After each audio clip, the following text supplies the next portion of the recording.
berkenaan dengan penganggaran BLT. Jadi semisal tadi disimulasikan oleh Bapak narasumber yang pertama tadi, seandainya desa itu punya 1 miliar, terus dia mampu 1 miliar berarti kan 400 juta ya kalau 40%. Dia hanya mampu memasukkan di dalam rekening kas desa, dalam penganggaran maksudnya, dalam APBDes, 200 juta misalnya. Berarti kan ada 200 juta yang tidak masuk gitu. Apakah yang 200 juta tidak masuk itu tetap dituliskan atau dibiarkan sehingga terjadi selisih antara pendapatan dan belanja? Berarti di dalam belanja itu ada selisih 200 juta yang tidak dianggarkan. Seperti itu. Apakah demikian? Apakah yang 200 juta tidak masuk BLT itu dianggarkan? Klien maksudnya. Supaya nanti untuk membuka peluang bahwa di saat nanti ada penambahan KPM, tadi saya dengar kalau tidak salah tanggal 13 Mei itu akan ditutup mengenai perhitungan akumulasi atau Pemda menyampaikan kepada kepala desa. Terus yang kedua berkenaan dengan penggunaan 20%. 20% itu kami sudah banyak menerima pertanyaan dari para kepala desa. Apakah 20% itu jika digunakan untuk kegiatan kelompok ternak misalnya, apakah itu harus masuk BUMDes atau bisa juga dikelola oleh kelompok? Karena tidak semua desa itu memiliki BUMDes yang aktif atau kepengurusan yang memang mampu mengelola itu.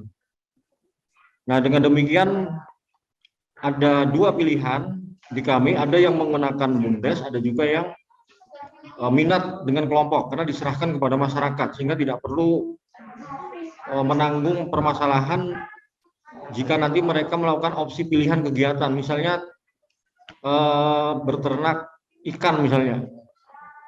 Kalau ikannya mati kan misalnya kan kalau masuk BUMDes kan ribet nanti laporannya misalnya begitu.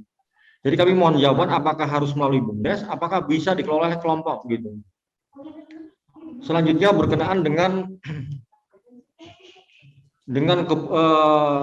kebijakan realokasi. Nah, realokasi itu kalau kita baca pasalnya di pasal berapa tadi 53 kalau tidak salah itu sepertinya diarahkan kembali kepada penanganan kemiskinan ekstrim dan kegiatan lain yang berkenaan dengan 20% atau ketahanan pangan dan hewani. Nah, kalau itu dikembalikan berarti seolah-olah kan dana itu dari hasil akumulasi tadi itu masih mengarah ke prioritas sebelumnya gitu. Padahal yang dinanti desa adalah kegiatan-kegiatan yang ingin mengarah kepada kegiatan selain BLT, karena ada dua desa yang sangat sulit mencapai 40%, tapi ada juga desa yang kesulitan menggunakan anggaran setelah kurang dia dikurangi 40, bahkan ada BLT-nya sampai 51%. Sehingga dia kekurangan kegiatan posyandu dan kegiatan lainnya yang berkenaan dengan kesehatan. Terus selanjutnya mohon ditegaskan kembali, saya tadi dengar mengenai 8%. 8% itu kalau tidak saya salah dengar bahwa 8% itu bisa dialihkan kegiatan lain seandainya desa itu memang aman atau hijau dengan kurun waktu kalau tidak salah 3 bulan. Sehingga kalau demikian kami bisa memberikan pendapat kepada desa, menyampaikan informasi ini bahwa jikalau desa itu memang aman, tidak ada kendala mengenai COVID, itu bisa mereka gunakan untuk kegiatan lainnya sesuai dengan prioritas desa atau sesuai dengan musyawarah desa. Demikian Bapak, terima kasih. Mohon tanggapannya. Assalamualaikum warahmatullahi wabarakatuh. Nah, yang dari DPM di Tanah Bumbu, yang pertama untuk penganggaran, Bapak Ibu sekalian, tolong sampaikan kepada desa kita bahwa untuk penganggaran nanti tetap sesuai dengan untuk penganggaran belanja ya, tetap sesuai dengan jumlah KPM yang mereka rekam. Kenapa? Karena tentunya dari sisa yang 40% yang tidak terpakai untuk BLT itu nanti tidak akan salur ke desa. Karena dia tetap ada di ARKUN, makanya dia tetap nanti dia tercatatnya itu hanya sebesar yang dibelanjakan saja. Atau sebesar sama besarnya dengan yang sudah direkam jumlah KPM-nya. Kemudian yang untuk 20%, ini saya dapat bocoran dari Bu Furi, nih, Bu Farida dari Kementerian dan Dalam Negeri ini. Kebetulan beliau juga hadir di sini. Jadi kalau untuk pelaksanaan kegiatan untuk ketahanan pangan hewani yang 20%, itu memang dilaksanakannya harusnya langsung kepada kelompok tadi. Karena kalau dia lewat BUMDes itu jadi nanti jadi pemberdayaan gitu ya, pemberdayaan ekonomi itu jadinya, bukan untuk ketahanan pangan. Jadi Bapak Ibu sekalian, kalau menurut Bu Furi ini justru nanti harusnya dilaksanakan oleh masyarakat ya, atau kelompok masyarakat tadi. Jadi itu jadi belanja langsung, jadi bukan melalui BUMDes. Nah, kemudian untuk realokasi, ini ada beberapa hal sebenarnya yang hampir sama nih pertanyaan untuk relokasi ya.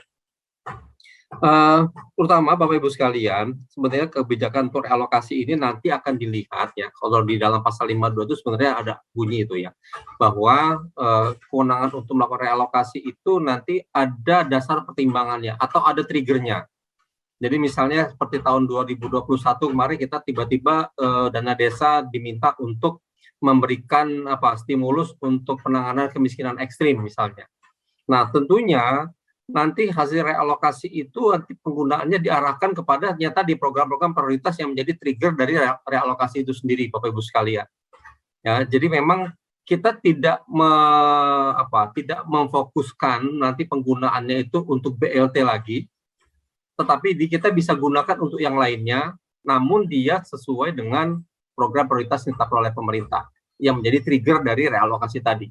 Ya, jadi saya juga tadi baca ada beberapa di dalam kolom chat juga pertanyaan-pertanyaan seperti itu. Jadi kita sudah mempertimbangkan hal tersebut. Nah, kemudian untuk yang 8% penanganan COVID, Bapak Ibu, di dalam PMK memang kita sudah atur mengenai fleksibilitas penggunaannya.